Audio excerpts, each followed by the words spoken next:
あれ、また忘れちゃったな。なんだっけな。あれだ。そう、あれだよ、あれ。あれだよ。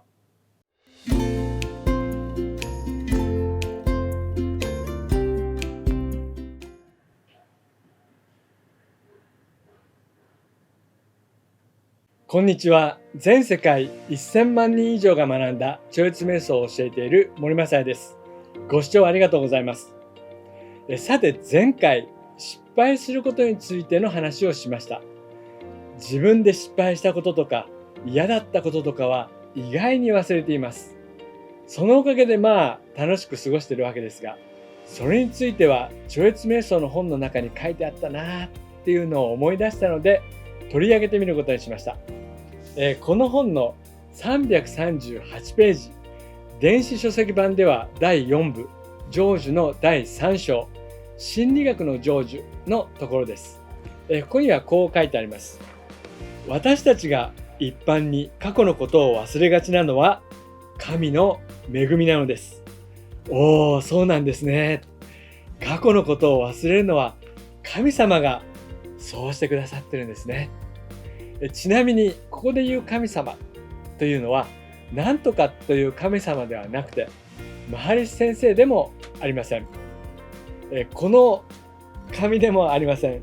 最近ちょっと家出して戻ってきてないんですけども、それはともかく普通の日本人が考える普通の神様ですと言ってわかるかな。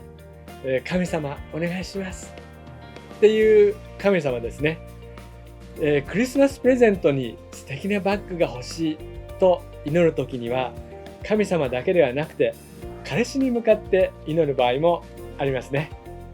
忘れることについてもそれは神の恵み、神様からのプレゼントという話です。人の名前が思い出せないとか物の名前が出てこないということも日常的に結構あります。若い頃と比べると記憶が低下したなぁと思うこともありますが、若い頃と比べると知り合いの数も増えましたし、情報が増えたせいもありそうです。例えば日本の首相は何回も変わっていますし、アベノハルカスとか建物もどんどん増えました。ちなみにアベノハルカスはアベノ区にできたハルカスという意味のようですね。他にはタピオカミルクティーとか新しい単語もありますし、アベンジャーズの登場人物も多すぎます。そんなわけでちょっと情報量が多すぎて日常生活でよく使うものやよく会う人のことさえ忘れていることも多くあります。ちなみにこの過去動画は100本を超えているので何を喋ったかはすでに覚えていません。さて、過去のことを忘れるというのはどんなメリットがあるのでしょうか。コンピューターのように何でも記憶して忘れないようにしておいた方が便利な気もしますよね。これについてはこの本の先ほどのところの続きの文があります。確かに現在は過去から生まれるのですが、過去の自分の姿は未発達な意識の状態を反映しているに過ぎませんということです。ちょっと難しい単語が出てきたと思う方もいらっしゃるかもしれません。かもしれません。かもこれはかもしれません。ちなみにこの文の注目ポイントとしては、現在は過去から生まれるという表現は興味深いですよね。過去から生まれるという表現は、現在は過去さんがお腹が大きくなって生まれてきたように感じます。ここの生まれるという日本語は原文の英語では born という単語なので生まれるですが、これは発生する、生じるとか生み出されるという意味もありますが、捉え方によっては過去に行ったことが現在に影響を与えているというニュアンスにとっても間違いではないと思います。そこから考えると、過去に自分が行った行動が今現在のあなたを作っていると言ってもいいかもしれません。簡単に言うと、昔の自分はまだ若くて、今よりも知識もなくて、やっていたことがちょっと未熟だったかな、みたいな感じでしょうかね。その時にやったことが今のあなたに影響があるという話です。いろいろな経験をしたり、知識を得ていますから、あなたは現在は過去よりも成長しています。それは例えば過去に広い視野で物事を考えられなかったとか、何かを関連付けて考えることができなかったとか、そういうことがあったかもしれません。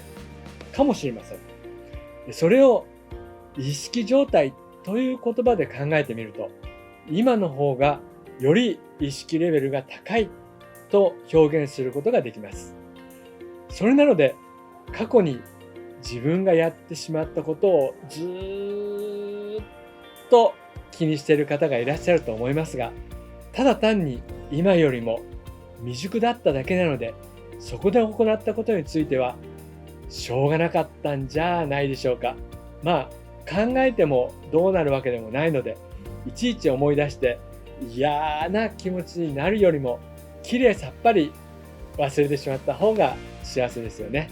ちなみに私のことについて言えば、実はですね、父親と仕事のことで大喧嘩をしまして、何年も口を聞いてないことがありました。今は仲良くなって、一緒にご飯食べに行ったり、この間旅行に行ったんですけれども、その口を聞いていなかった時、なんとなくモヤモヤして、なんか嫌だなとかいうことがあったんですけども、今はもう仲良くなりましたので、おかげさまで今はとても幸せです。さて、先ほどの本ですが、まだ続きがあります。現在の自分は進んだ意識を持っているという事実の方が大切ですとはっきり書かれています。過去の失敗よりも今の自分は成長しているという事実、これが大切と言っています。先ほど言った未熟な過去のことを思い出してしまうと、より成長している今のあなたは嫌な気持ちになるだけです。過去の未熟なことを反省するために思い出すことは必要かもしれませんが、マハリシ先生はマイナスの効果しかありませんと述べられています。マイナスの効果しかないというと、それはもうマイナスの効果しかありませんよね。ただの言い直しですけど、強調させてもらってます。マイナスイオンの効果は嬉しいですが、マイナスの効果はいらないですよね。ノーサンキューですね。ということで、過去の嫌なことは忘れてしまいましょう。楽しいことだけは記憶として取っておきましょう。これからの未来、意識が進化する方向に進んでいきましょう。超越瞑想は進化するあなたをサポートします。いい感じ。超越瞑想いい感じ。そんな感じであなたはスムーズにゴールへと到達します。そのゴールはいつも動画の中で話をさせていただいていますが、宇宙意識と呼ばれています。宇宙意識とは簡単に言うと悟りです。究極の意識状態で、それは至福に包まれているということです。最後にまとめです。過去の嫌なことを思い出す必要はありません。過去を忘れてしまうというのは人間に備わった機能です。コンピューターは忘れることができません。全部覚えています。メモリーが壊れれば別ですけどね。そう考えると、過去の嫌なことを忘れるなんて幸せ。本当に神様からのプレゼントですね。明るい未来に向かって楽しく生きていきましょう。はい、今日の動画は以上です。もし超越瞑想に興味を持たれた方は、ぜひお近くの瞑想センターで行われている無料の説明会にご参加いただければと思います。またすでに超越瞑想を学ばれている方は、瞑想のチェッキングを受けるのもいいと思います。またチャンネル登録やいいねもよろしくお願いいたします。皆様のお役に立てるようにまた皆さんが楽しく過ごせることを応援していきたいと思っています。本日もご視聴いただき感謝いたします。ありがとうございました。ジェイグルです。